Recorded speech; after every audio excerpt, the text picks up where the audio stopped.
Yeah, I'm just the video engineer intern. Yeah, Happy to have you here. Happy to have you, Zaya. Thank you. All right. What about you, Jaden? Hi, I'm Jaden. I'm the Atalanta co-pilot for the 4 to 8.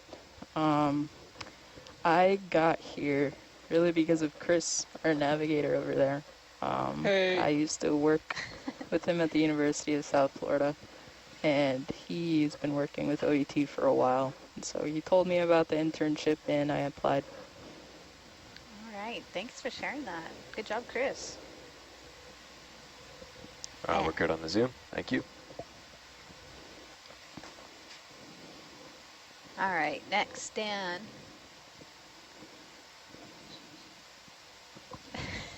The suspense. Oh, you might be muted there, Dan. I work with Josh on another boat with another ROV system. Bridge nav, another step. And I also worked with the previous ROV operations manager for OET on with other clients. And I kept begging them and bugging them to get me out here. And finally the planets aligned, and I was able to come out here, and I was fortunate enough to get invited back. Okay, you can zoom. You can push in video, yeah. How long ago was that? 2018 was the first time. I had been talking to Josh, and before that Ruben, for years, but I had That's all we need, thanks. okay, you can go away. Just schedules never did mesh.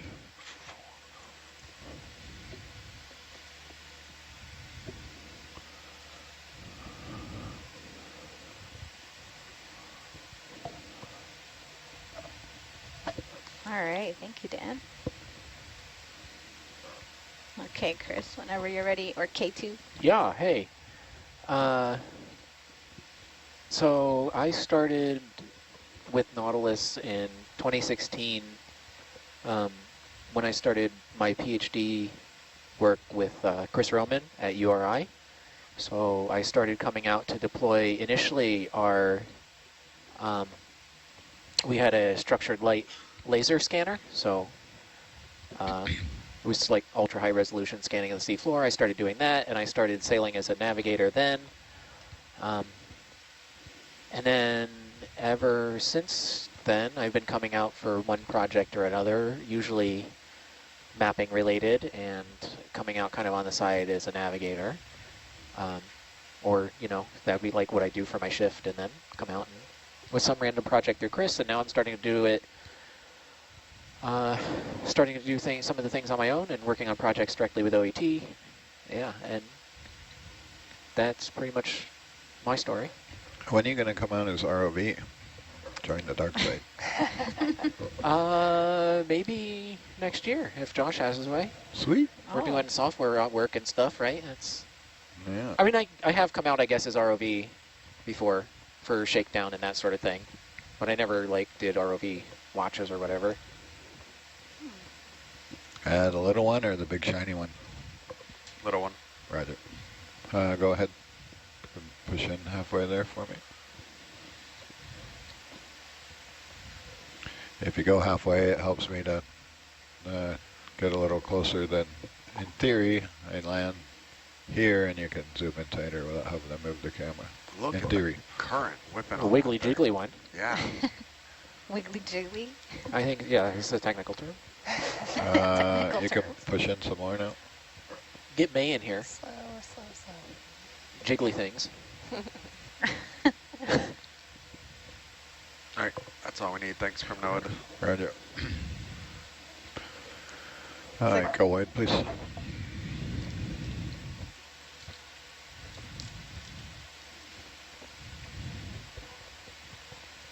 Oh, I'm behind the 8 ball here. Yep, and this is fine. We don't need to look at it. We know what all these things are. Gotten good looks at them so far. Old news. Slide around here upstream and see if I can get back where I'm supposed to be. So Chris, how long did it take you to become confident on navigating on your own? Who says I'm confident? Oh. Well, you're doing it on your own. So. I don't know. So honestly, the trend that I experienced and the one that I see a lot of people go through, the first year is very exciting, but very hard and kind of a lot with most of the roles out here.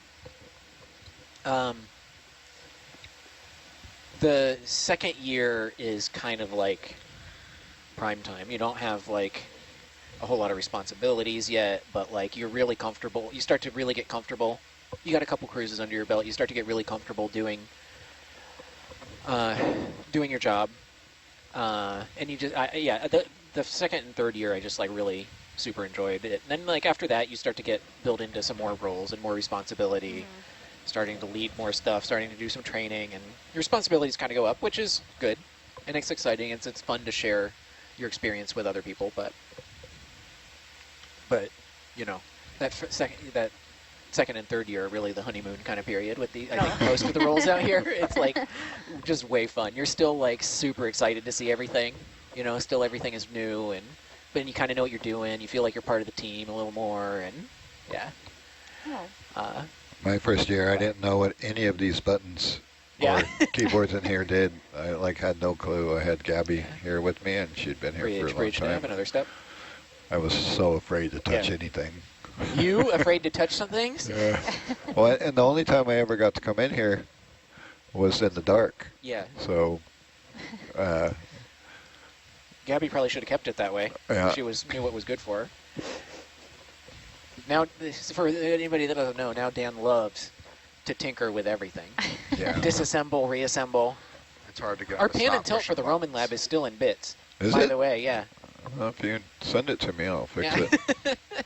Robert's actually, he wants to spin up a new board for it. And just use the motors, yeah. Yeah, the motors and the hardware. Yeah, we're joking, but we do appreciate Dan's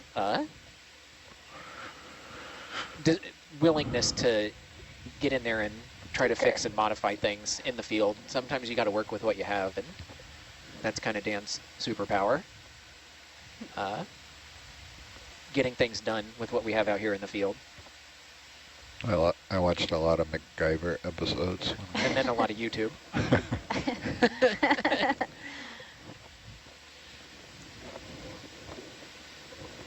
Well, thank you both for sharing those. Let's go with Kinlan, whenever you have a chance, Kinlan.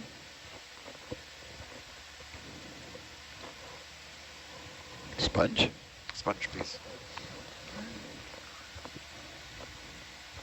Oh, I think you're muted. Oh, yeah. Hello, everyone. My name is Kim Liao.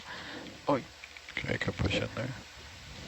I am the data logger for the 48 Watch onshore. I am an undergraduate student at Palau Community College. And it was last year in October that I first met Megan and Daniel at Pickrick. They came to Palau to, I guess, introduce the expedition for this year to talk to politicians and stakeholders and schools and other government officials about the Libo expedition and what it would be. And they were just sharing that application should be open, and I don't know, maybe I was thinking about it for a while last year, and then I decided to take the opportunity and just go for it. And I'm glad I did, because it's been a really nice opportunity. It's been really great here. Thank you. That's basically my story. Yeah. Thank you for sharing that. Okay. But you're enjoying Go everything wide, so please. far? Yes, I am enjoying everything. I don't know, I think it's, for me right now, I'd say it's a life-changing experience. I've definitely been a sponge, white sponge. Definitely been a sponge here. I've been absorbing a lot of information, and I've had a lot of new experiences on board. And I just feel like I've changed here. Well, yeah. That's good. That's so great to hear. I know. Oh. Yeah. Thank you, Kinlan. No problem. Sponge. And Harold. Hi everyone, I'm Harold Carlson. I'm in the science chair for 4 to 8, and I'm a PhD student at the University of Hawaii at Manoa in the oceanography department. Jeff Drazen, one of the other lead scientists, is my advisor. And while this is my first time on board the Nautilus, I actually was in Palau earlier this year as part of another project that Jeff is running with National Geographic Pristine Seas. We came out here, me, Jeff, and another grad student, Aaron, and worked with Whitney, their deep sea scientist, to deploy baited cameras around Palau. So those are a deep sea imaging system designed to look at scavengers and mobile animals. So it's basically just a camera in a pressure housing with a bait arm, and you drop it on the seafloor for a period of time, 14 hours. It records time-lapse video, and then we take it back to our lab and annotate it. And our lab annotates a lot of video, both from these baited cameras and from ROV operations like Nautilus and NOAA Okeanos Explorer. And we work a lot with taxonomic experts and expert annotators like Megan, who's also on board with us. So doing a lot of that work, I've always been excited at the prospect of coming on board a Nautilus cruise, and I thought that since we were already doing some work in Palau, Jeff and I, and Megan as well, could provide some bridge between those two expeditions and offer some insight on the fish that we're seeing here. And I'm also really interested in deep sea coral habitat and sponge habitat. And as we can clearly see, this has been a really successful dive in terms of exploring deep sea coral and sponge habitat. So super happy to be here. I hope I get to join future Nautilus cruises. This has been super fun. All right, thanks, that's good. Okay, Rowan, thanks.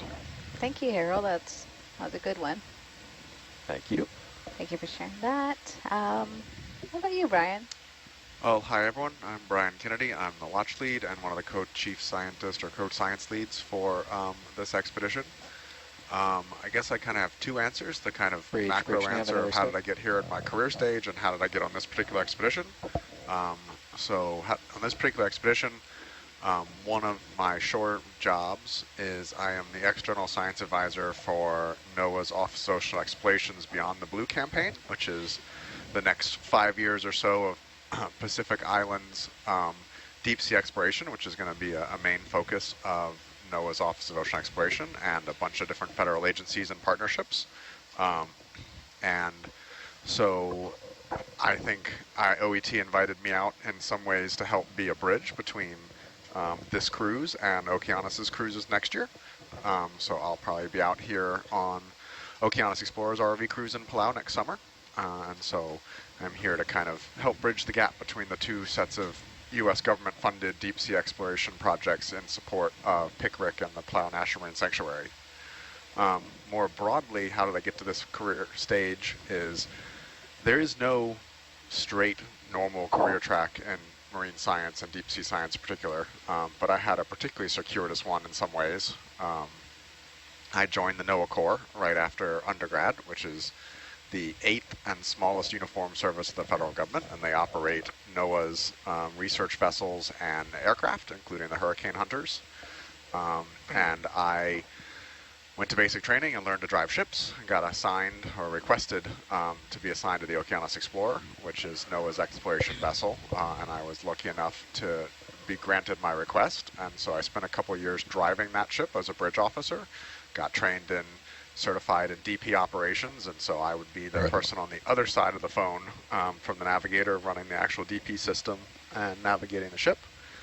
And I had learned to do multi-beam sonar processing in college and had already had some experience running sonar, so in the process of being a bridge officer, I also started doing some sonar watches because I already knew how to run those. And I'm kind of terminally curious and a little bit ADD, so I started hanging out with the ROV team more and started navigating and went from a navling to a standalone nav to then a nav lead on Okeanos, and then wormed my way over into the co-pilot chair and started running Sirius. Nav Daddy Brian?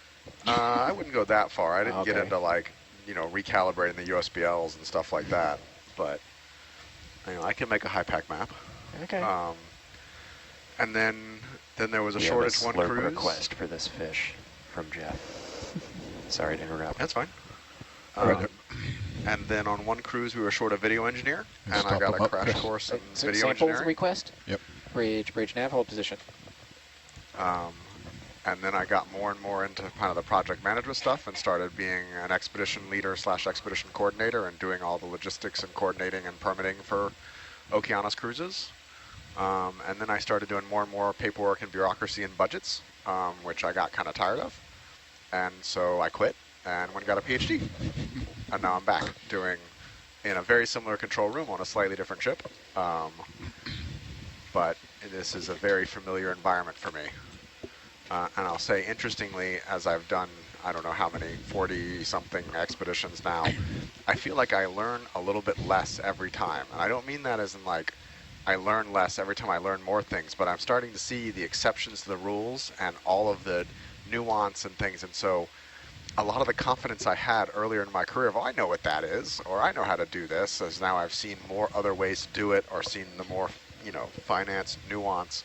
I feel like I'm less confident in what I do now than I was 10 years ago doing this, which is a good thing. Jon Yeah. Snow.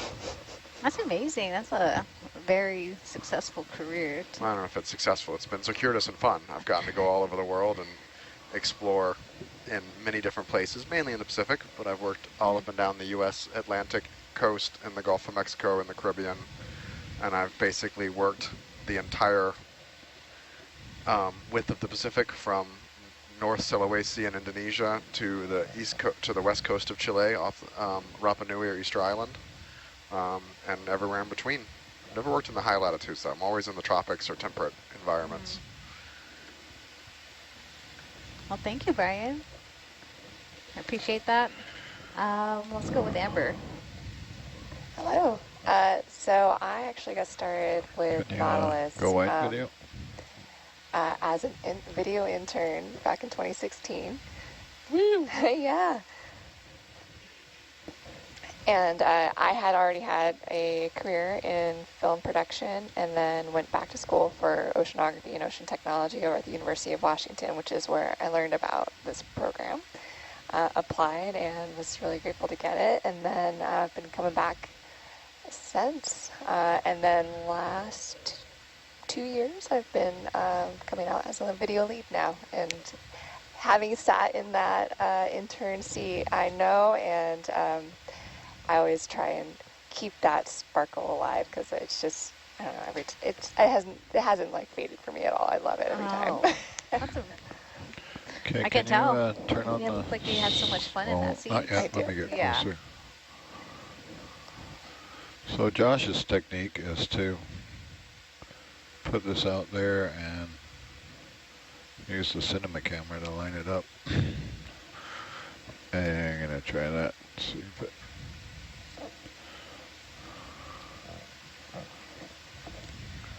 And what about you? Oh, all right. My name's Kim Etsy, Hey, turn and on the slurp. I'm a Science Comm fellow here aboard Nautilus, and I teach high school at Navajo Pine High. And how I got here was through, I attended this NASA workshop on JPL at Pasadena, California, and they were studying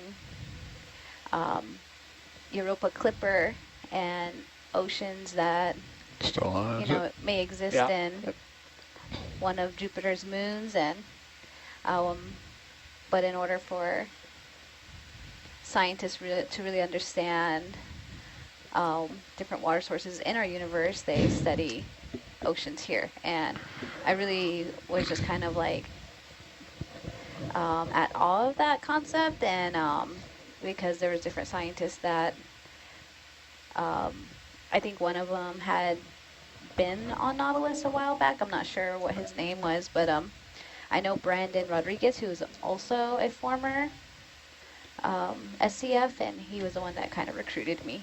Yeah, I got to sail with him earlier this year. Yeah, so he's cool. That's awesome. The fish is probably long gone.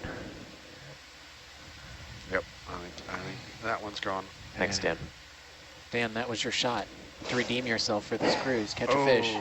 that was harsh, Chris. Oh, There's still time. There's still time. 0 for 3. you got At least I'm consistent. 3 hours of dive time left. That's it. Unless you want to give up dinner. That's when you... Because you know if we go to dinner, that's when all the interesting things happen. Yeah, hopefully Jake will come in and catch We a need fish. a He'll we come need in a and catch a fish and then suck it through a thruster or something. we need a buzzer beater with a net. Yeah. We, I Need a hear funnel. Jake might be looking for a design project. I think redesigning or coming up with a new way to catch fish with an ROV Yeah, would be a good project. something that even I could do. Well, you would do it simple like, you know, a net or something. I think Jake would, you know, build some origami-shaped fancy thing that, like, spits out, is hydraulically actuated and has, you know, AI intelligence for how I it think- closes around it or something. So when Jake first came out here, Jake's path to Nautilus, he came out with what we call sticky fingers, which were these 3D printed flexible fingers that it had this origami, talk about origami, pump contraption, and it would pump fluid into these sticky fingers and they would close and try and gently grab something. Jake's path to Nautilus. Did it work? No. I've feel seen like- later versions that did work. I feel like we need a spear gun. I heard someone Ask say Jeff. they needed a funnel on the hose. Yeah, that was Yeah. Dan. Oh, yeah. I have.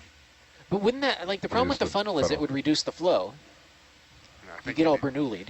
Yeah, no, you totally would. Bernoulli Yeah, would- there'd be, like, Bernoulli no would flow count at for the end of the vengeance, tunnel. But you just Funnel. then you Yeah, just but put a thruster on the slurp instead of a small fan. or we've also done that with a thruster, but the funnel doesn't. It just gets the fish close, and then you. Right, but I think it would spread out the flow and wouldn't have very much suction at all Yeah, but near like the end of the funnel. even with no suction, you could shove a fish into a funnel like you can a fish into a net. If the fish will let you shove it in there. Yeah, Well, if it's big enough, it won't know it's coming. Yeah. I'm kind of with Dan on this one. and then they have nowhere to run, but into the funnel. I'm in for the auto-targeting spear gun. Oh, yeah. Ask Jeff about that one. And actually, OceanX has one. Do they? Yeah, they've got Come one on. on their sub We can make this happen. that they use for shark tagging.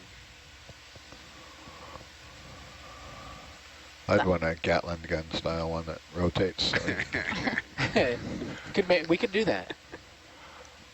Jaden's a pretty good mechanical engineer. Just to I remind can do everyone, the tracking system. the primary purpose of sampling is for science, not for fun. Yeah. doesn't mean it Right. can't be fun. Yeah. Yeah, they're not mutually exclusive. Yeah. Zoom star, please. Roger. Think of how many more fish we would have had. Okay. Yeah. Push in there. Come in the neighborhood.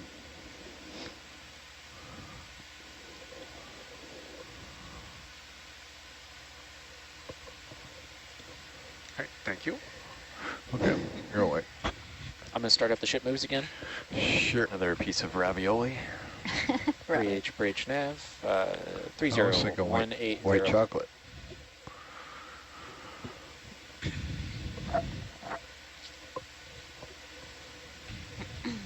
I've definitely gotten to that point in the cruise where I'm ready to pick my own food, as good as the food is. Yeah. Yeah, we're working on that.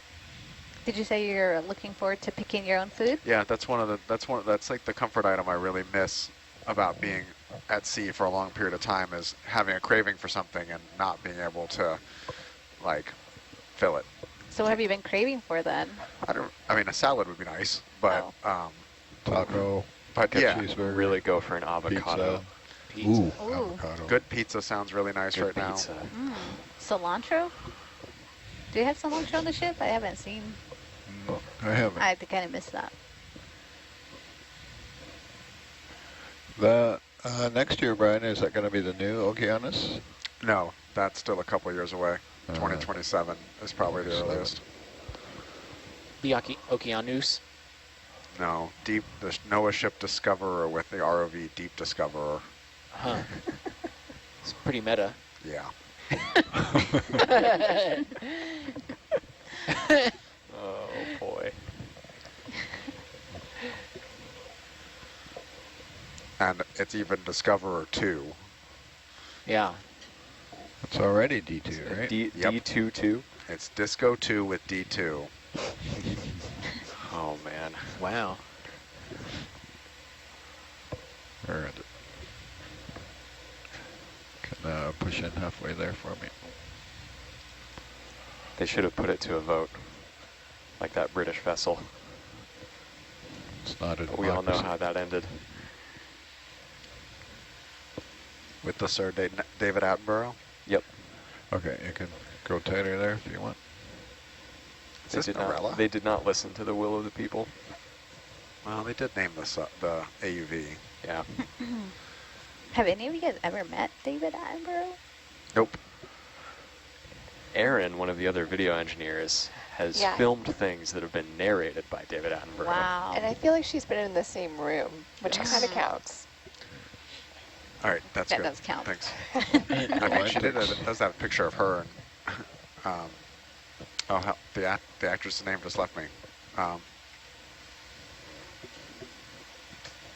It'll come back to me in a minute.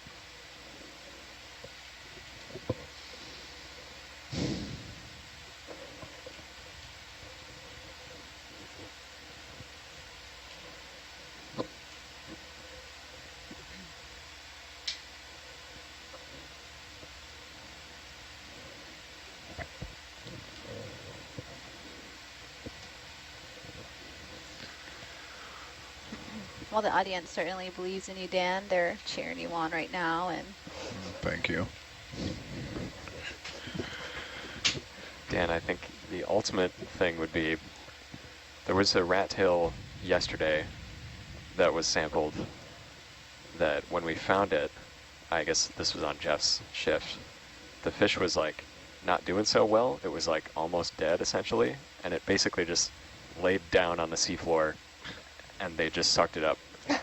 But they accidentally flushed it at some point during the dive, and Jeff was just devastated. He was truly devastated. He So- came bounding into the lab to look at his fish, and we told him it was not in the So, slurp. so if we see that fish again, you can be Christmas the isn't happening hero of this the year. cruise. You have a chance. We've used that technique to catch tuna in the Gulf. Basically, I didn't think you could flush the sample jars. you asphyxiate them, so you get a whole bunch of dust from the ROV, and they get, kind of lethargic, and then you can catch them. If you leave if the jar's on that jar, they can get back out the hole. Oh, so you gotta. That's why we always rotate Turn it, to the yeah. flush jar. Or Yeah. the star or the coral? The coral. Oh no, never mind. That's not what I thought it was. We know what that is. It's just another Norella. Bridge now. What did you think it was? 30180. I didn't know. I just didn't, for something about the It branching did look a pattern at bit the weird. ankle. It looked like the planes were Yeah. intersecting or something.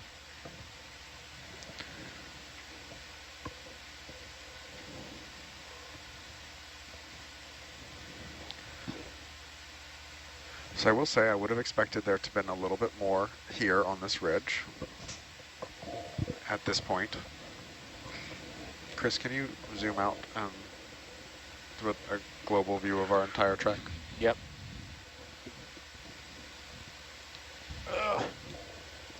Hang on. High pack is high packing. Yep. You mean live packing? Yeah. And what's There- the range to 9? Or say, excuse me, 8. 8. Yep. 1.1 kilometers. do I All look? right, we got plenty of Do I time still. look? All right, thanks. Mm-hmm. And how shallow are we going to get on this dive? 7, I think. Cool. 800. Okay.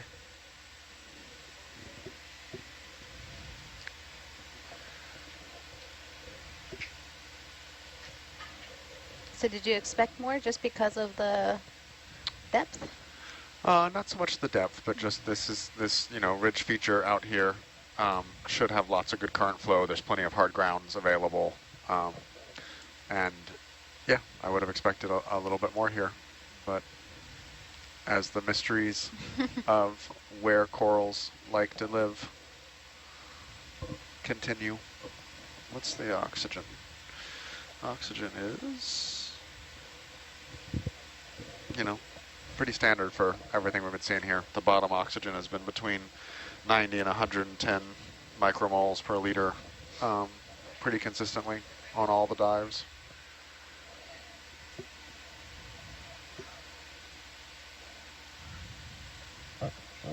And if it was really low oxygen, we wouldn't be seeing the madrepora and the analepsamia. They don't like super low oxygen.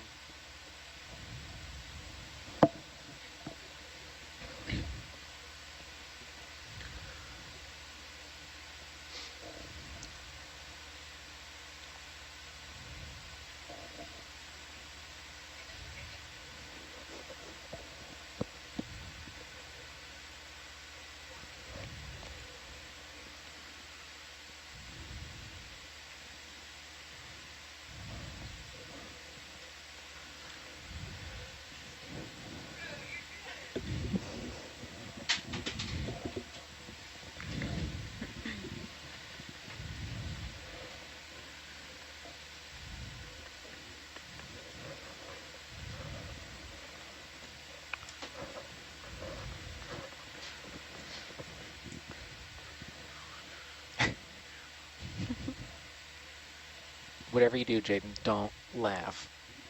And certainly don't smile. Don't look like Definitely you're having fun. not, no. Looks Very super serious and yeah. cool. Super stressed out. Yeah. Can you see the temperature here, Taya? What's that? Okay. Oh.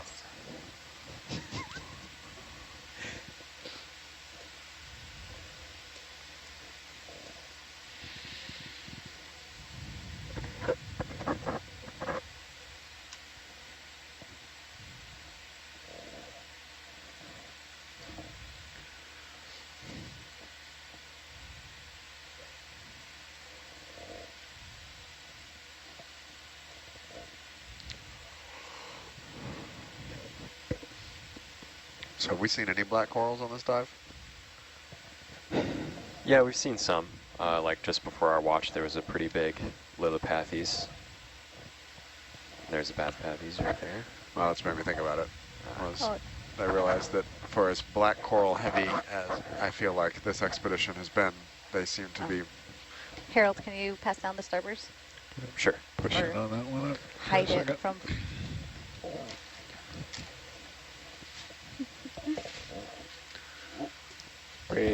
Bridge nav, 30180. All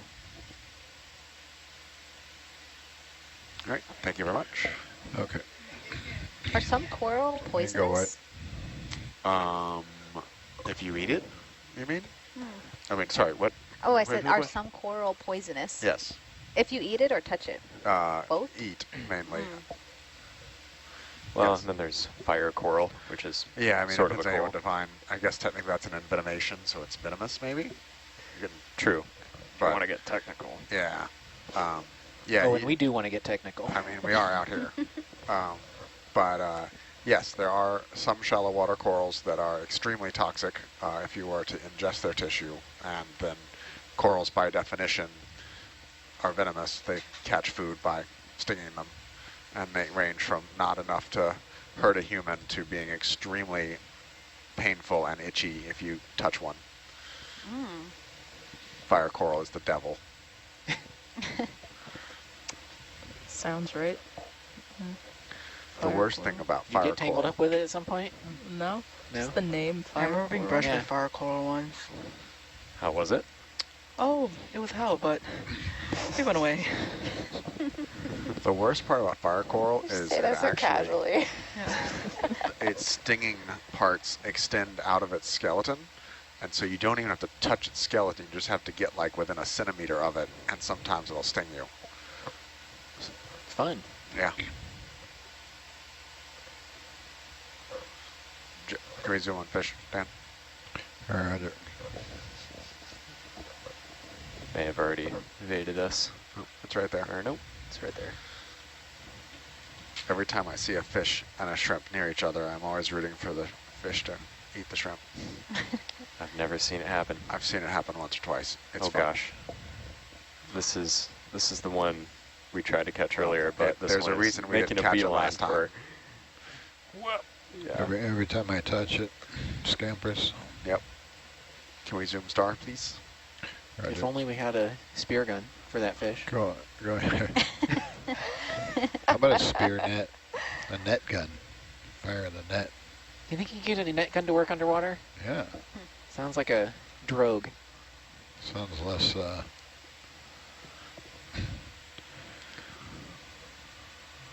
less violent than a spear gun. I mean, have you seen what these biologists do with that fish? No, I don't go in the lab for a reason. Tell us, Chris. No, let's It's not for talk me to about tell. that. Okay. All right, that's probably good, thanks.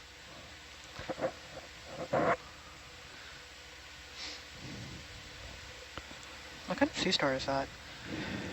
You can go white things. I have to look Definitely it up. recognize this one, but I always forget what it's called. So Looks we're going to have interesting. another little downhill adventure Roger. coming up here. We timed that just to be on your watch, Yeah. Dan.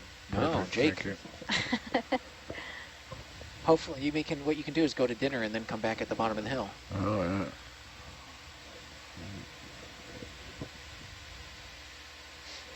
Part of the game. Life can't always be uphill.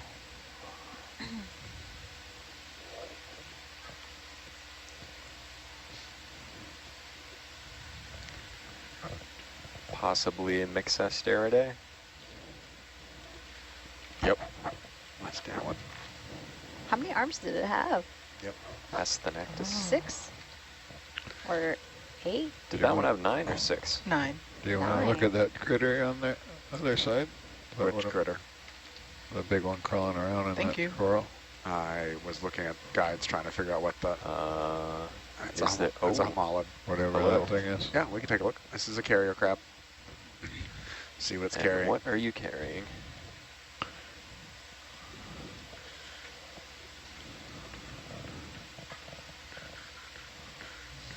Down and put a toe down on a bare rock here. I could. Feels like I'm a long way away. You can push in there.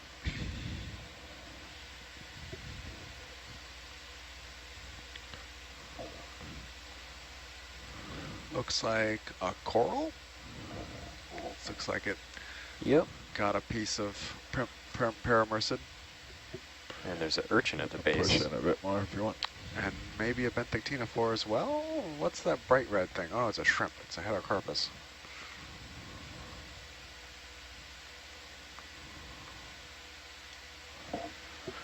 I balanced on something that's not letting me hold still. That's fine.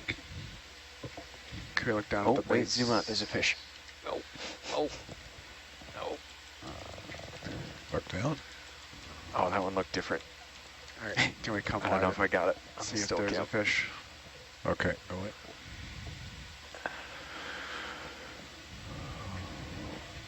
Oh, I missed it.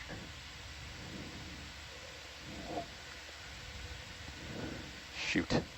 Did not recognize the shape of that fish. Bang. Well, because it wasn't in focus either. Well, I saw that the silhouette looked different. I don't know, it could have been an Antimora.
Could Harold or Brian explain why brittle stars like coral so much? It's a question from the audience.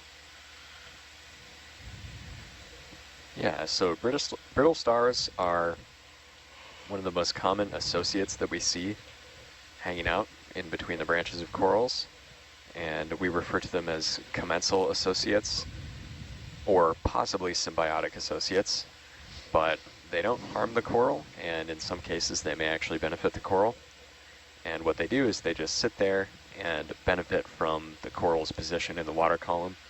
The coral filter feeds, collecting zooplankton and particles from the water, and the brittle star is either able to do the same or take some of the coral's nutrients or food. I don't know exactly what their feeding mode is, but there is at least one example of brittle stars being a benefit to corals, and that was during the Deepwater Horizon oil spill. A researcher at UH, Fanny Gerard, has a study about repeated visits to deep sea corals that were impacted by the oil spill, and ones with brittle star associates, they fared better in recovery from the oil spill. So the brittle stars sort of acted like a echinoderm shield against some of the pollutants. That's quite the crack. That is quite the rock. crack. It's very straight. Thanks, Farrell. They're like symbiotic buddies, right? Yep. Yeah, they're definitely either commensals or mutualists. Let me know when you're ready when we start moving down the slope. We're going to be headed 130. 130. 130, roger. 130. Yeah, sure. Bridge nav, 30130. All right. We have reached the local high along the ridge, and now we're going to have to do some downhill again. And Harold wants to look at the fishes. 2 fish here. This one looks like the same ophidiid that was evading us before. If we could get a quick zoom on that before it swims away. Go ahead. Jeff really wants this fish. Jeff says, get it. It's definitely going to swim away.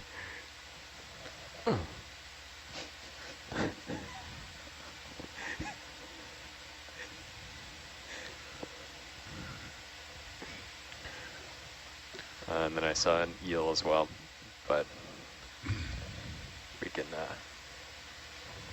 come out. Thank you. Go in, please.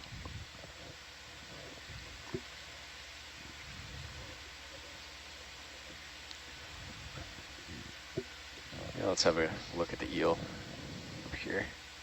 Yeah, working on it.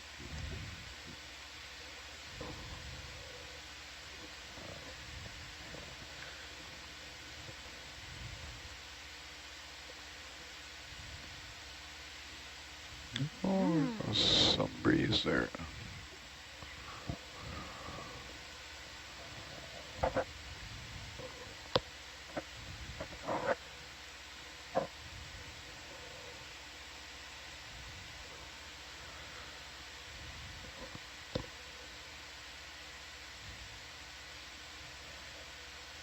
Okay, push in on the heel.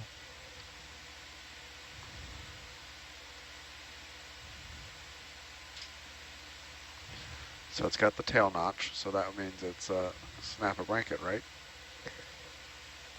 Oh, backwards. Oh, actually, no, that is a tail notch. That might be injury. Really, it's got a bit of a wider Push in just a bit dorsal. more. Yeah, let's look at its head especially.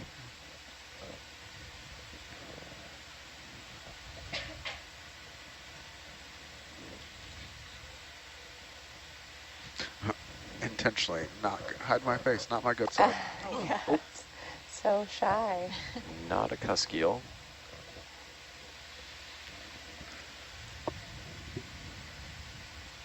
All right, we got a And go pretty wide. decent zoom on that, so thanks.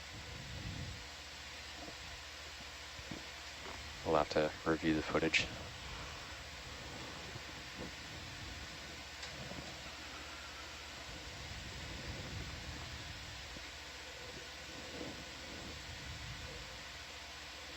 This one is sort of unusual.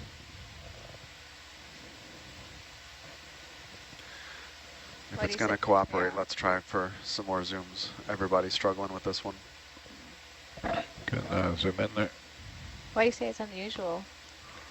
I can zoom a little faster there. Well, those are Jeff's words, but it looks shorter than a synaptobranchid. I can't quite tell whether it has an overbite or an underbite. Sorry, go wide. I'm light years away.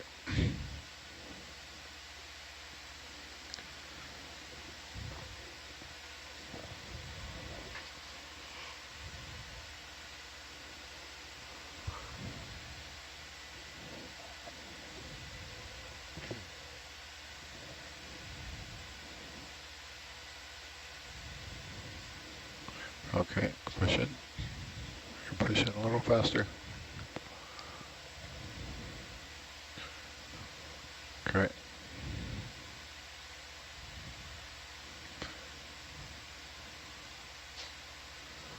As soon as I touch, it causes him to boogie if I touch too hard.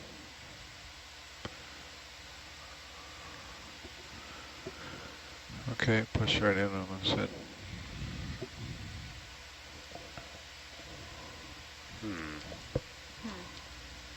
Any thoughts, Jeff? Staying nice and still for us. You can see the lateral line, the head. It is. That's a great zoom. Conga but super short. All right, that should be great. Thank Okay, you. go wide, thanks. Let's get moving.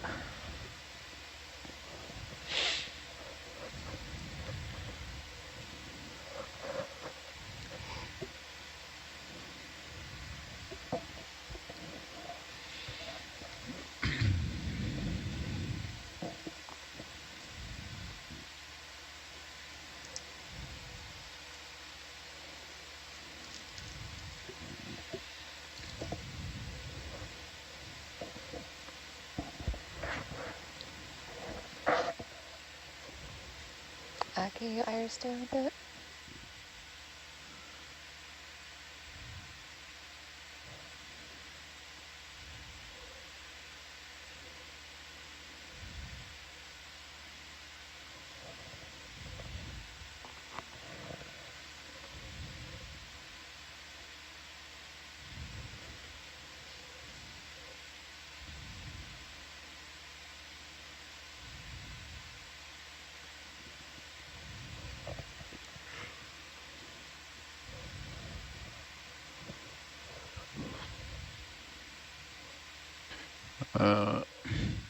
Can you face 315?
Looks like another carrier crab with another paramercid. This seems to be the hat of choice on this seamount.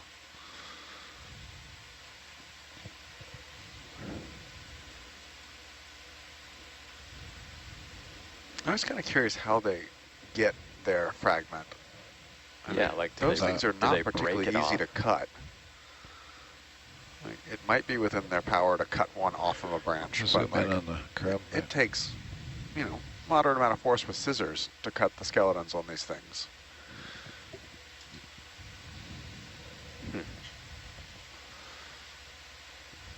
Now, granted, I think the paramyrcids are kind of easier to cut than tilt like down, some of okay, the other good. taxa corals, but On the HD. that crinoid has seen better days too. In our lab, when we annotate video, we have a number of sort of checks in our code that we run through the annotations to do our quality control, and one of them is flags things that should not be upon other things, and a coral being on a crab, I think usually flags it. You might want to change that because that definitely happens. But there it is. Have we ever seen this before? Yep, we've seen this before. All right, thank you very much. Yeah, we've seen Okay, that's you the can go on third one next. today at least. Wow.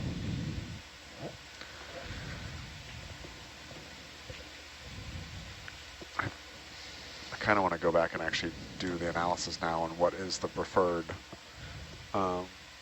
partnership there. If it's sponge or coral.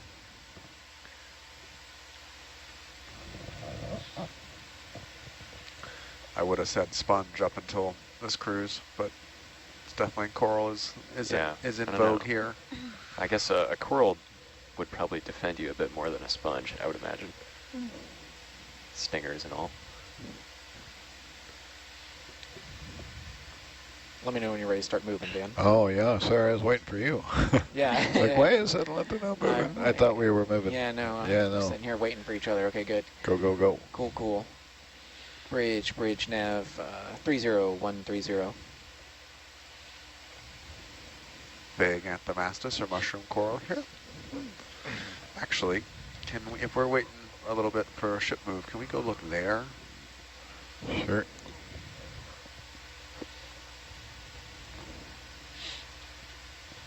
So do you think we've seen a difference in the substrate in this area since we started? Oh, yeah. I just dusted it. Yeah. Yeah, this has definitely changed as we started moving around these ridges. It's really screaming right here. Herc can barely come sideways. What do you want to see here? There, Okay, go ahead. the encrusting thing on the rock, which I'm guessing, I don't know what it is yet. Is everybody going to go to dinner, or are you guys going to sit through this one? I'll You eat. can push in there. I never turn down food. Yeah. I'm going to eat fast, though. Yeah. I don't want to miss that much of my last watch. Chrysogorgid? Yeah, not what I thought it was going to be. But yeah, that looks like some kind of chrysogorgid hiding in there, maybe. Or actually, no, it is a stoloniferous. It's a stoloniferan with really long polyps. See, they're fleshy polyps all the way down to that coanachyme, is I think the appropriate term. Wow. All right, thank you. Okay, go wait.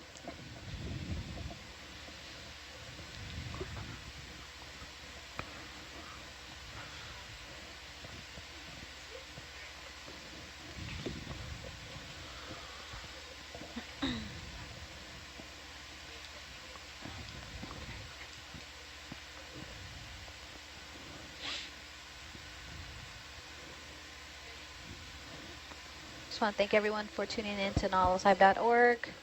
This is a 23-hour dive. We have 9 hours left. So we are exploring an unnamed seamount in the Palau National Marine Sanctuary.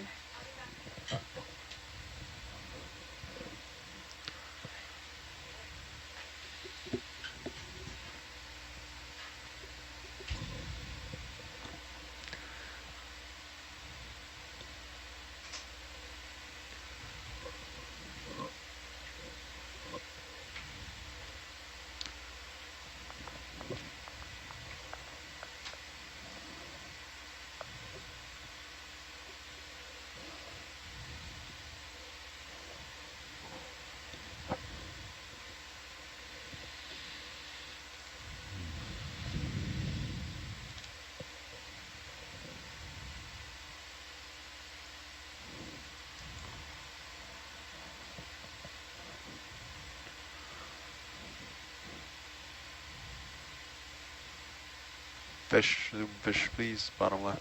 Right there. Go ahead.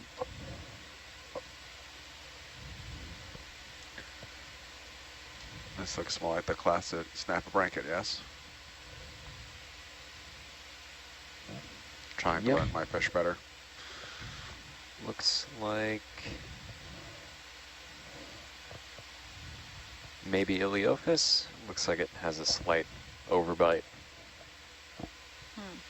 How well can these fish see? Because sometimes I see them like bumping into stuff. Yeah, well, we're shining Oh, by far the brightest light okay. they've ever seen in their Okay. lives, directly in All their right, eyes, so that's they're why. probably a bit Okay, confused. that makes sense. But also they can't see the ground.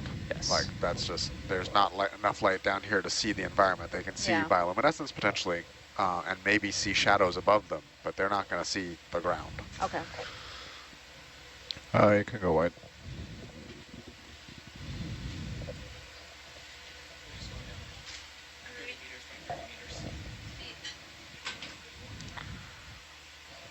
I'll take them.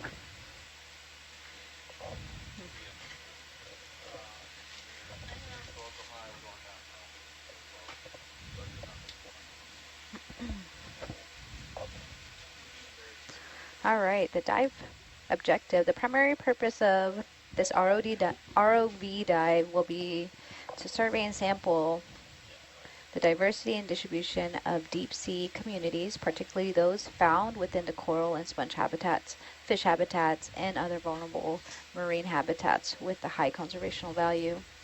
Another primary purpose for this ROV dive is to study the geological features to better understand the age and the volcanic history of this region.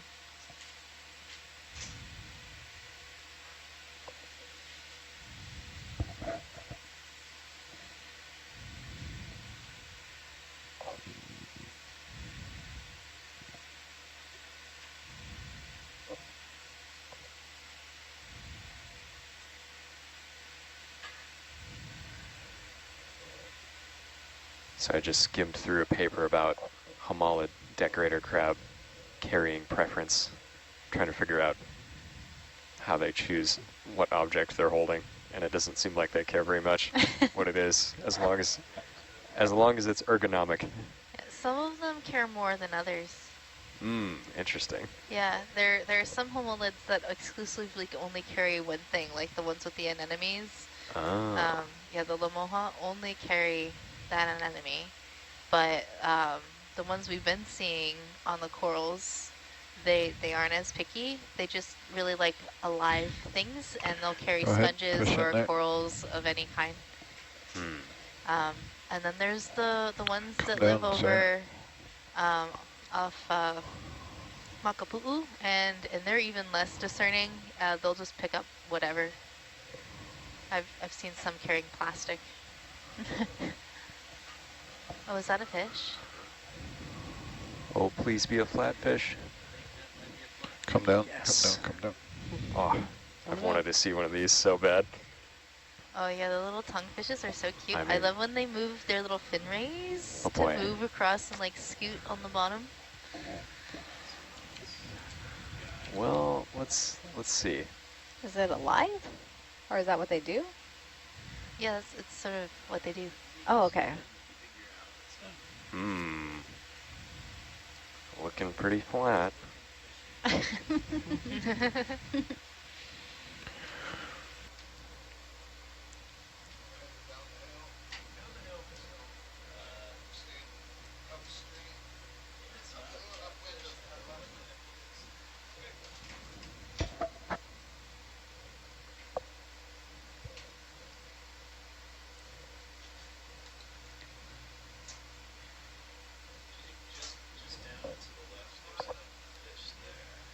Come wide on video, please. Thank you.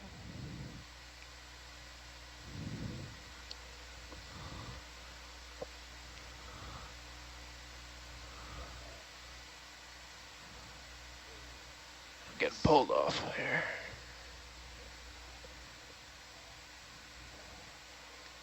Where did it go? Oh, there it is. Yeah. If you could come around a little bit so we can see its head, that'd be good. Yeah.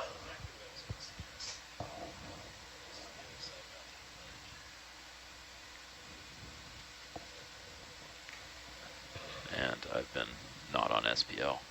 Oh, yeah, now I can hear you. There we go. I don't think you're on SPL. Or are you? Yeah, I think I'm on SPL. You're not. Yeah, I don't have Yeah. you toggled on and I can hear There it. you go.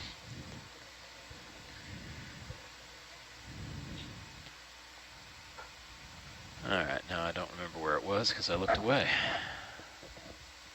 Yeah, no, Jake's got it. Oh, Yep. yeah, okay. Just kind of coming Let's around the other have a side so look. we could I'm see not its head. 100% convinced Turn it off is a auto fish, heading but on Atalanta. Yep. Really? What could it be? It's definitely a fish. I don't know what it is, but odd how it's stuck in there. I can tell you right now, we're going to want good video and collect it. Oh, and there's another Photobomb. fish. You know, I definitely feel Don't like we've seen... disturb the other one. He's like, You little booger. he's like, look at me, look at me.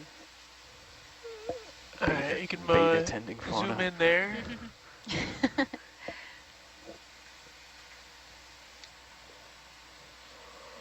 This is a dead fish. That fish has a regular tail? No? Is it possible to tilt the camera down a touch, Yeah, or does it that does screw look you dead, up, Jake? though. There Yeah. we go. I am not Well. against collecting a dead fish. It just makes it easier. Well, apparently not for But we yesterday. do need, well, yeah, that one got out. That was such a bummer. I was so bummed I didn't realize the chamber wasn't on the flow-through position. If we can zoom more on this fish, we will want to collect it. But this may be something from mid-water that has just sunken down. I'm not certain. Okay. Oh, I'm getting pulled away. interesting. Are you sure it's not this? Definitely Can you come looks- down a couple meters? Come down. I am not 100% certain of anything. Other than I am certain it is a fish now. I'm pretty certain it's dead. Yeah. Okay. Well, let's slurp it up. At least this one won't swim away. Yeah. It's. I mean, it's got a bunch of dust on it, so It's the perfect fish target. we just we've We learned don't our have- we've we learned don't- our lesson. Yeah. Alright, We you don't can, have to come kill wide on anything, and we'll video. still learn something from it. Exactly. As long as it stays in the slurp jar. Oh, Dan's gonna be so mad. Dan's gonna be mad? What? This is his redemption arc. He's gonna Oh. collect more For the fish. fish I catching. see. You're stealing his thunder right now. Yeah, really stretched out. Well, I Do feel we, like Jake's do we been need to getting a lot bring of the ship challenge- back, Megan? If we're yeah, stretched out? I can bring us back.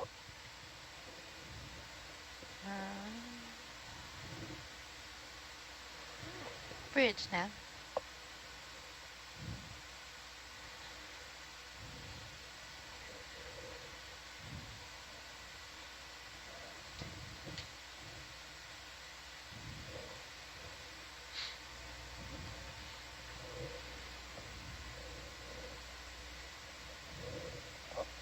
Alright.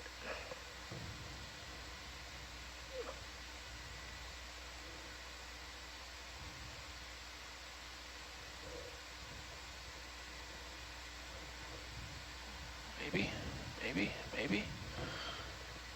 No?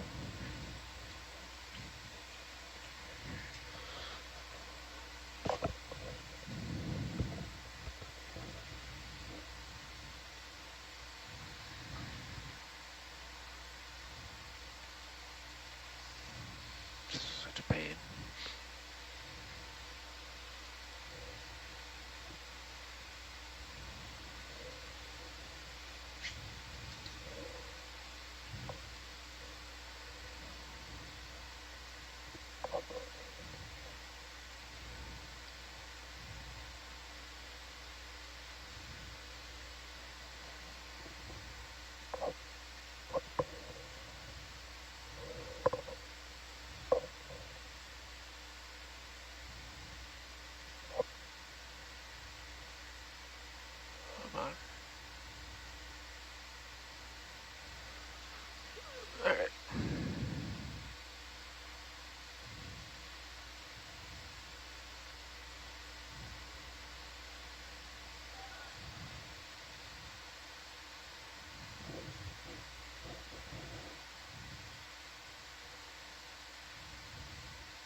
What chamber is this going into? Just one?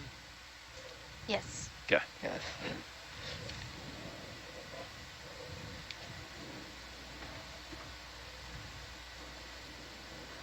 To bump a little bit closer. Yep, we're moving back now, so should be able to. Yep.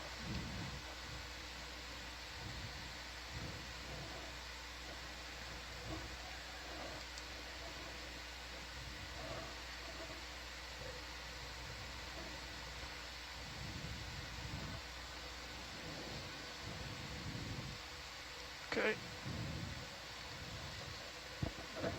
Turn on suction. Alright, turning on. There it goes.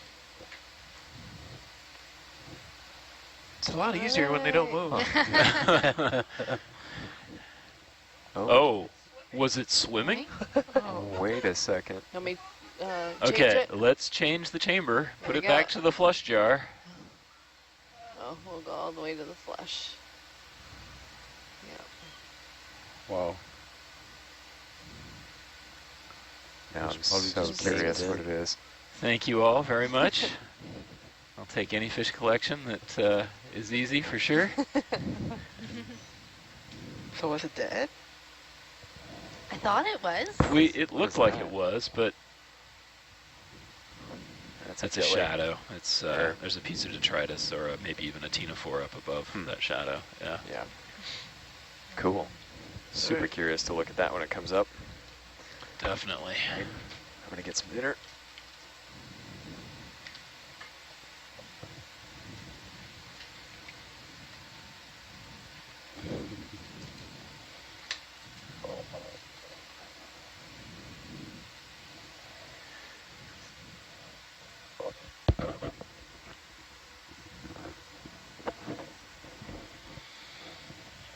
Can start coming up. Yep.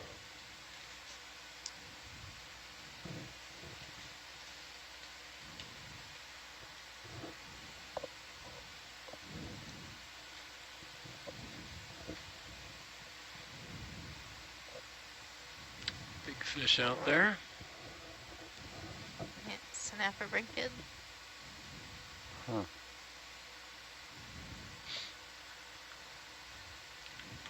Yeah, we can keep going.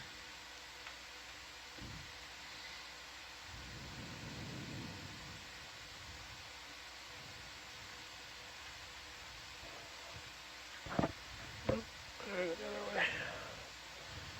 And you can turn auto heading back on when you want to. Another one. Fish. Yeah, I've been seeing a lot more eels here than anywhere else. Do you want to keep doing the backing down thing? If that's what they were doing, yeah, That's sure. what they were doing. All right.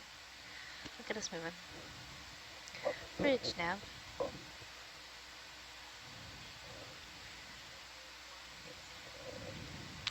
We were doing some baited camera work on a seamount in the Clarion-Clipperton zone over in the Eastern Pacific, and one of the camera deployments we put down attracted 200 eels. Wow. It was the largest density of fish ever seen at abyssal depths. Yeah, that was crazy.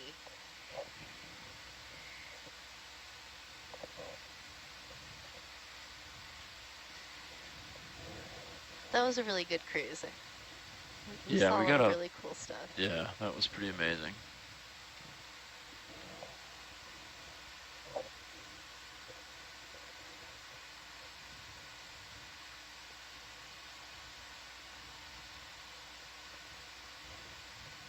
Okay, we can keep going. Yep.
Starfish.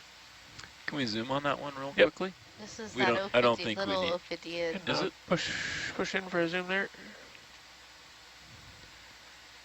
It is. That'd be dusty. Good eye. I don't know what it is, but okay. Let's With keep the going. big eye, yeah. All right.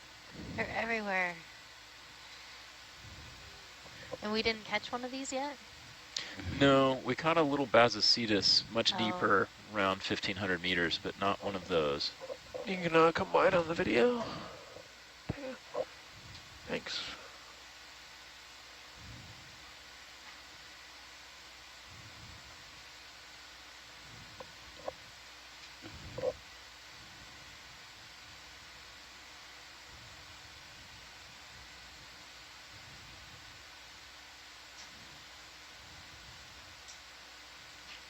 Nice big pteraster.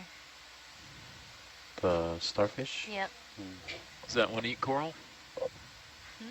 Does that one eat coral? The Um, pteraster? I don't know if they do or not. Usually no. I've never seen one feeding on a coral. Hmm.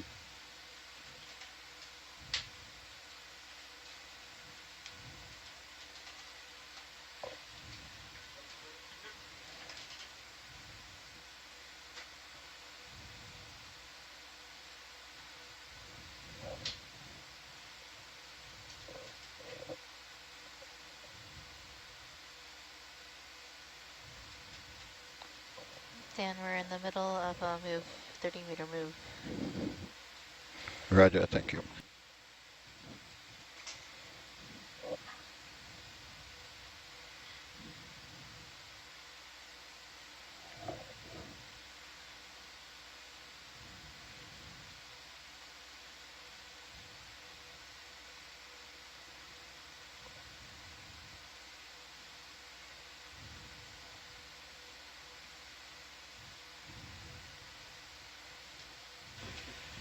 What happened to the current? Did it go away while I was at dinner?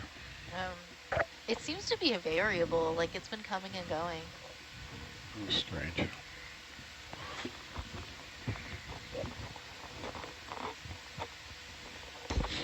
It was just ripping. Now it seems Yeah. not be pushing me anywhere. Well, maybe it's because we're lower on this feature. It was probably faster up top, and now that we're going down, it's not as fast. Yeah, we hiding behind the... Yeah, behind it a little bit. Behind Like it something. might be coming a little at an angle to the feature. Mother eel.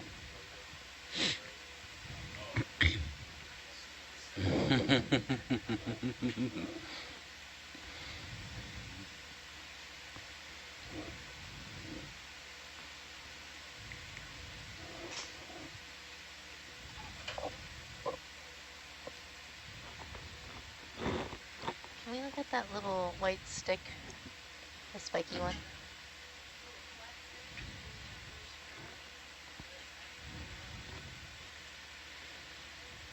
I'm at the end of my leash there. I'll do a quick zoom on the... Yeah, I think it's a Walteria. I just wanted to confirm. That's on the thin side. Yeah. Sometimes Okay, there's go a thin one, and I can't hold it, Megan. That's good. That's I enough, was thanks, able yeah. to see what I needed to see. Roger. Just wanted to make sure it was what I thought it was. I got it. Oh, should I keep us moving, Dan? Let me Or catch you up catch for up? a minute. Okay. Yeah, I'm getting jogged down the hill here.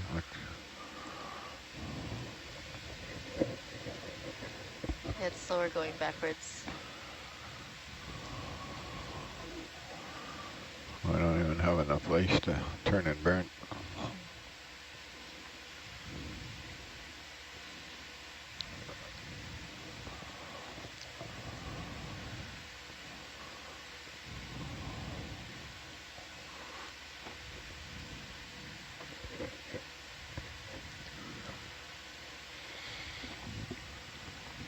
Can you come down for me so I can turn around and get down back down under you?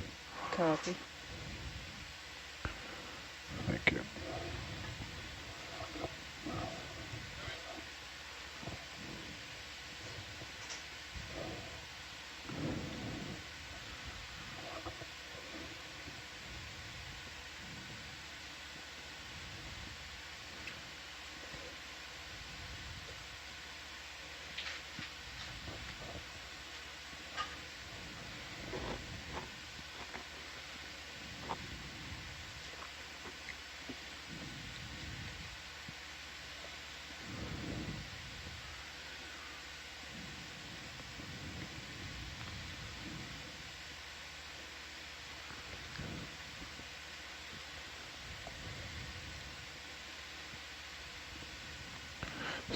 making you dizzy here. Turn into the hill and not away from it. So.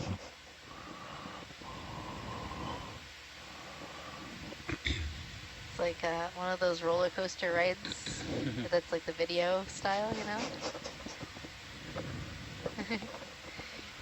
And where your seat doesn't move, but it's all visual. I feel like it's even more disorienting.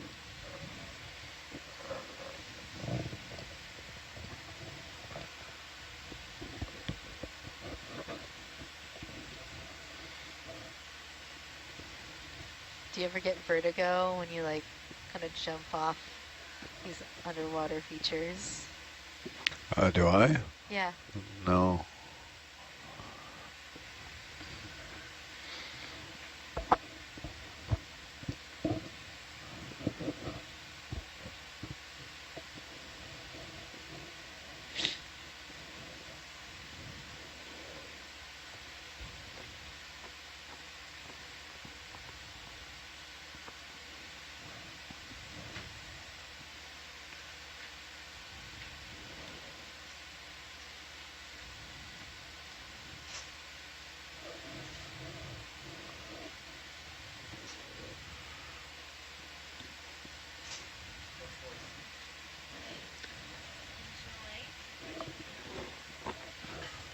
You come down another 5 meters. Copy.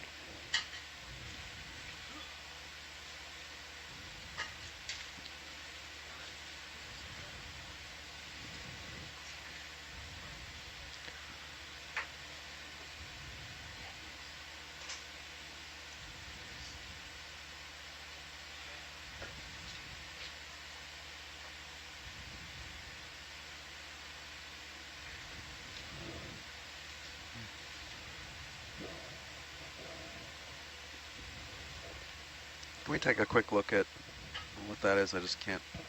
Is that just the Victigorgia?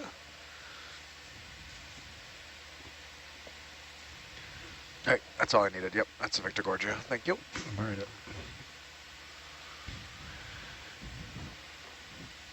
Can we keep the ship moving?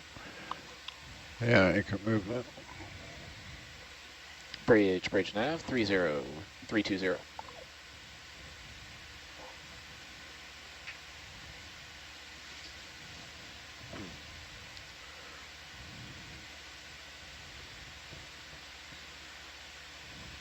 Affirmative.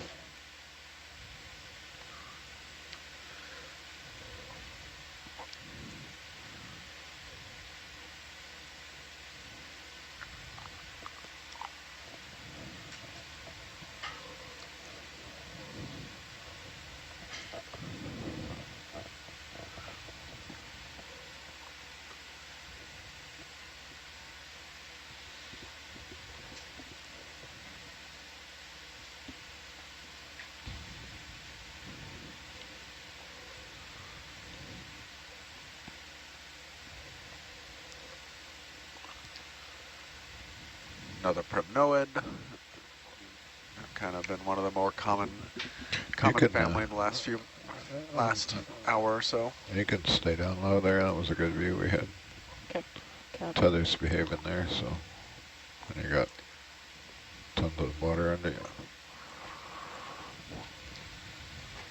As long as it's not hitting Atalanta there or not Hockland, we're good.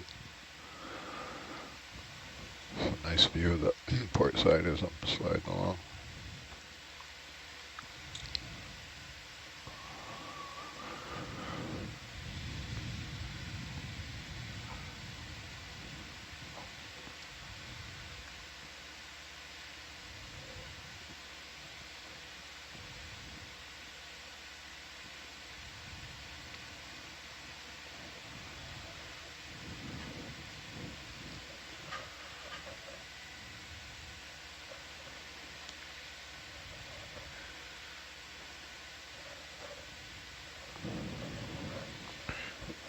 In theory, the ship's going to start moving here.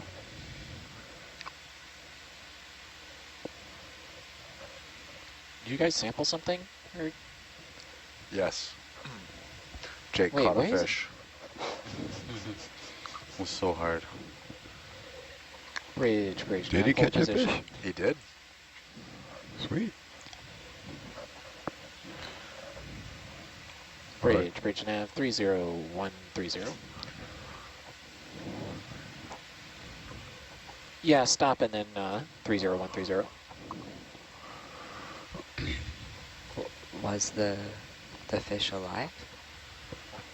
I did not see it. I unfortunately was sitting Okay. sitting with my back to the screen. I have a little note that it's dead, question mark. So Yeah, it looked kind of dead. might have been. And then when they slurped it up, it looked like it moved a little bit, so Okay. I guess that's why there was a question mark. Maybe it could have just been the suction inside that made it move. Yeah. But Can we zoom fish, please? Sure. Go ahead. oh, rat tail. Yep. It's a little rat tail. Looks like it's got several parasites on it. It does not look like it's in great shape.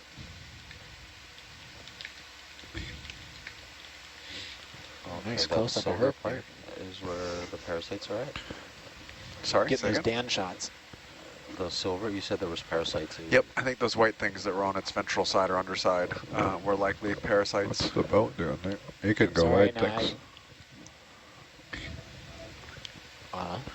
They'd backed up and I continued going that way accidentally. Or So we're going the right way now, don't worry. Other south, right? Yeah, other south.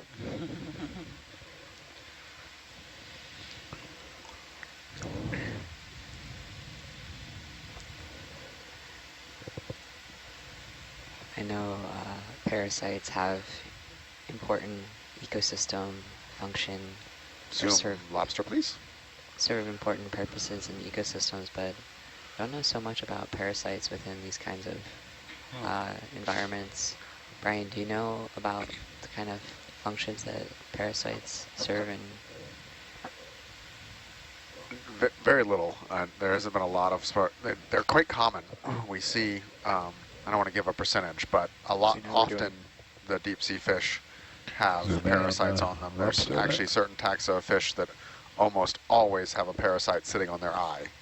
And there's also some crazy deep sea fish parasites that like eat the tongue of a Okay, fish zoom and then in takes while the he's not place of moving. the tongue and basically serves as a tongue for the fish. So this is a little tiny blind lobster that we're trying to image. This is the littlest one I think I've ever seen. what is going on here? Oh. Oh, and there's another There's one. two of them. Yeah.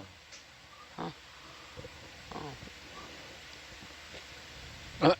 Got a party.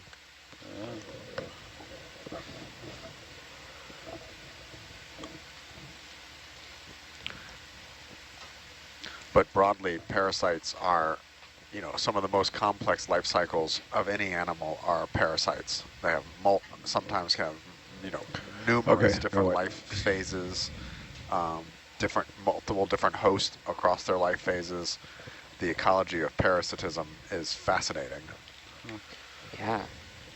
Yeah, I worked with a parasitologist on a hydrothermal cruise once, and it opened my eyes to how important they are to pretty much all in ecosystems, and just serving different roles of opening up kind of special ecological niches available for when they interact with their host, and kind of help with the biodiversity of areas, but I really don't know how exactly that works for places like this.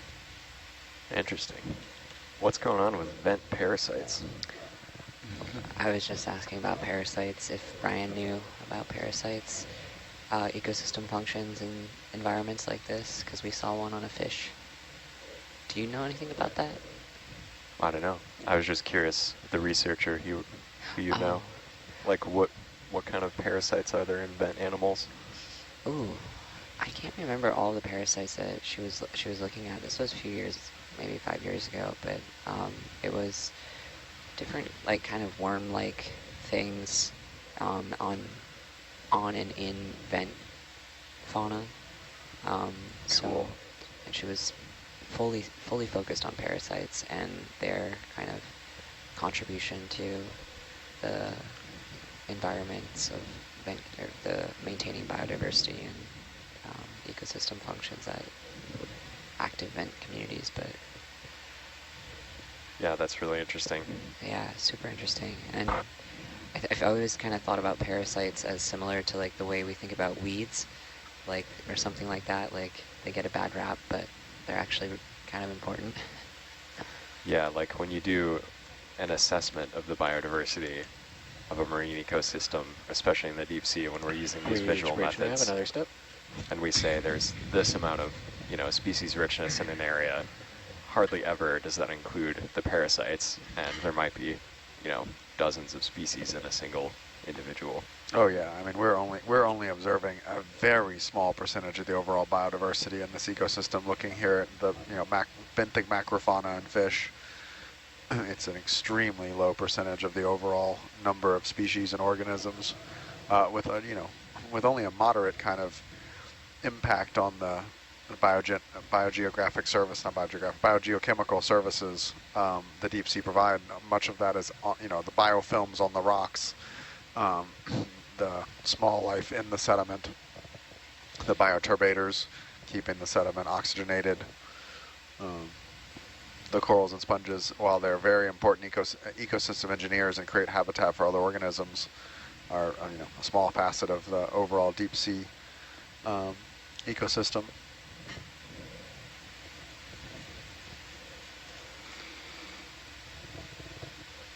Is that a cookie star?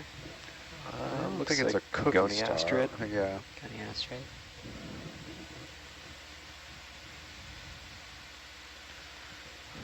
I saw a really thin Walteria. Yeah, and now we see rotate the ship. Yeah, go for it. I can't believe that other, really bush-like dendritic sponge is also Pushing on the start. also Walteria. Yeah. It's such a different growth pattern. Like you can kind of see some similarities, but It's more like a cookie star than a Goniastrid, I think. You can Is set that the it? turning point to the center too if you need. Is that a Stichopathes? Just above it, above the potentially lasers? a young one, yeah. huh. Alright, you can zoom tight there if you want. Herc was finding a parking place.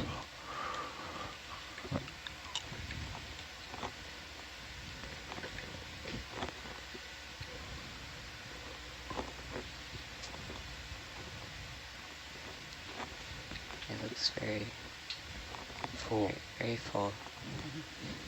All right, I think that's good. Okay. Thanks. Go wide.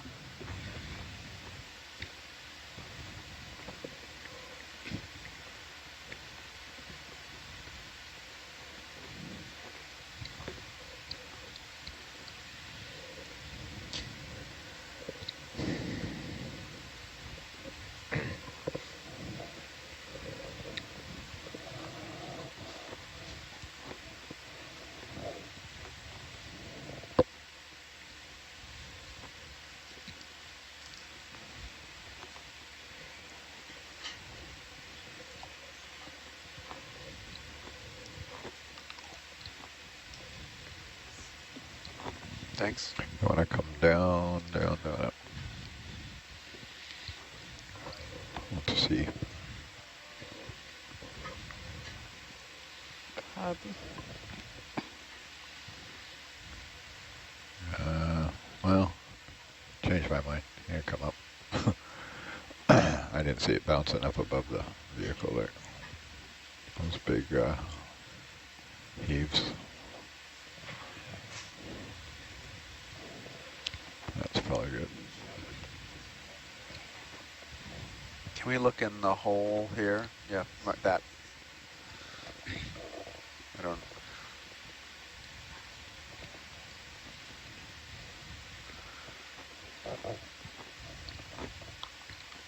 Yeah, you'll have to come back down. Sorry. Got tugged there. Copy. Oh, is that just a base? Zoom in there. Quick zoom for me.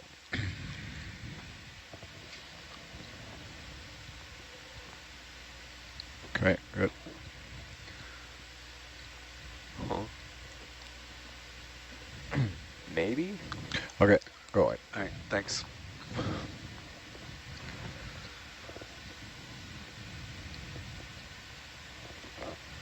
Yeah, it has that sort of gold coral skeleton look to it.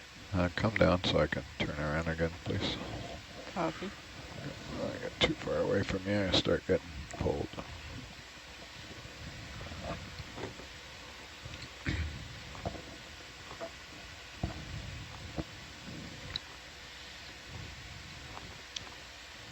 I need to stay right close to Atalanta there.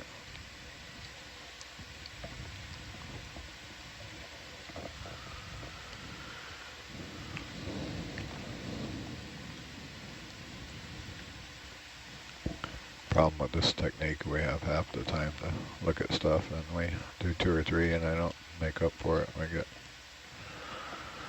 at the end of our leash there. Hi, I have a question. Yeah.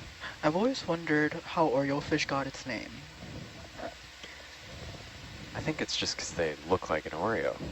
Really? Or How do they look like an common Oreo? name. Actually, it's the family name is Oreomastinae, I think. Let me just double check, which I'm sure I don't think it came from the cookie. Oh. Sounds like a good way to get a cease and desist. Or free advertisement. Yeah, we found that they don't always see it that way. Yeah. The wiffle ball incident. No trademark. Oh, No trademark no, names. no. I don't know what that trademark is. names. Yeah. Definitely not the warm pool of water of death either. Yeah. Hot tub brine machine. That was the backup name. Yeah.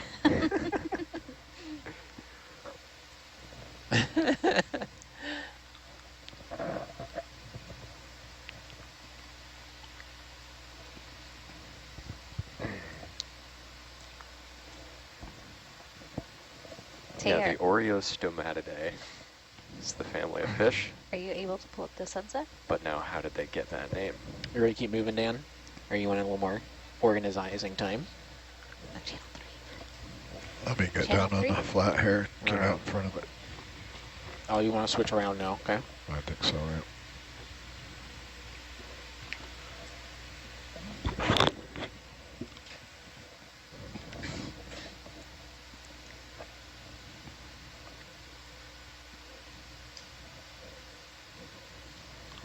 That's weird. Did not come up in worms. Maybe they changed it. Well, Worms' search is so specific. If you have like the lightest misspelling, it just says no.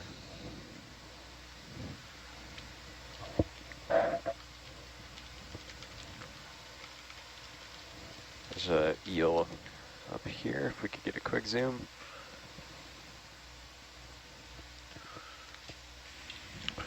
Go ahead. Zoom on the eel there.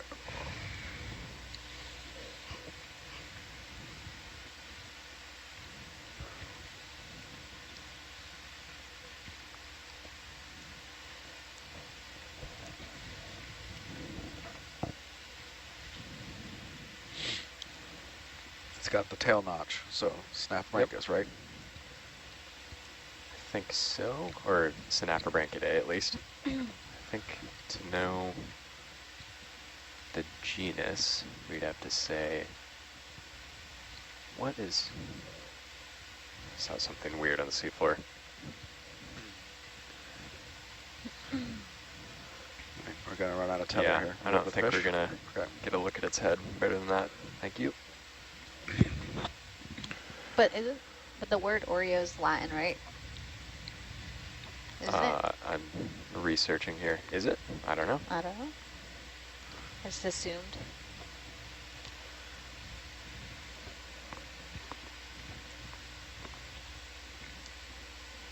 The genus we've been seeing is Neositis, Okay, Chris, you can get it which is moving. also called a false boarfish.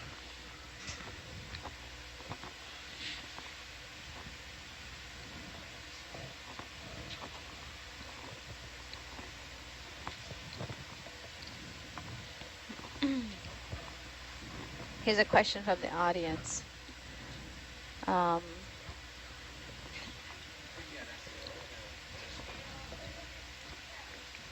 What creature do you hope to, you know, eventually see one day, or what's your dream find? Well, for this expedition, I really was hoping for a nautilus. That is the deep sea mesophotic creature that I think would be fun to see. Yeah. Yeah, nautilus would be great. I would love to see. Ooh.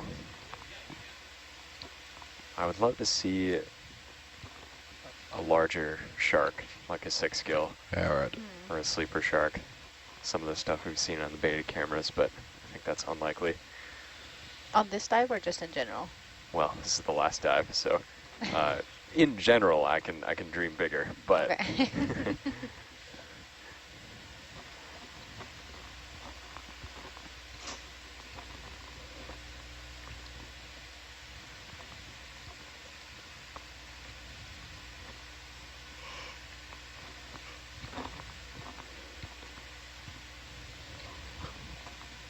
If we're hanging out waiting, can we do a tight zoom on the sediment? Sure. oh, interesting. Yeah. So, still down Oreosomatidae, the Oreo part is Greek for mountain. Because they're sort of a pointy looking fish, I guess. But now I want to know why the cookie is called that.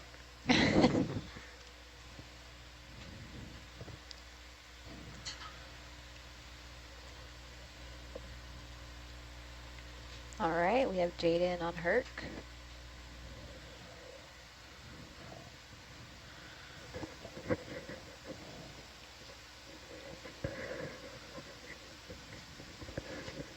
Okay, the Wikipedia page for Oreo cookies. Again, sorry for mentioning brand names, don't sue us. The origin is unknown. And there are several hypotheses, including the French word or, meaning gold, the Greek word Oreos, or oros, meaning mountain, which is the same as the fish. So, who knows? If there are any cookie historians want to chime in. Why can't we mention brand names? Well, I don't know. I thought there was an incident with a certain sports ball brand. I've never heard. Yeah, sports ball and a certain hot tub brand. Huh?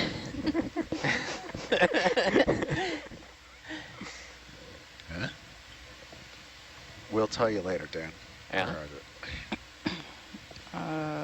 Which way are we heading? Is it this way? 135. All right. Yeah, we were getting a little nervous on the Part 1 expedition because we kept seeing a certain brand of soda can on the seafloor. Like what? Oh, we can't say Well, I don't know, but it rhymes with Mepsi. So subtle.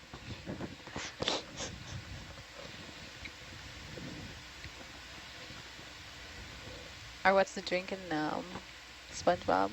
Diet Dr. Kelp.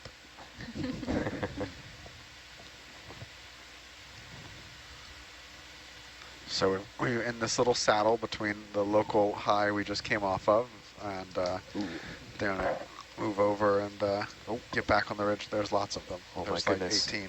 Xenophyrophores everywhere. Did you want to zoom on any of them? Let's zoom on either one of these, whichever's easiest. Okay. These are really cool. Can push in. They are actually a single-celled multinucleate foraminifera that builds a structure out of sand.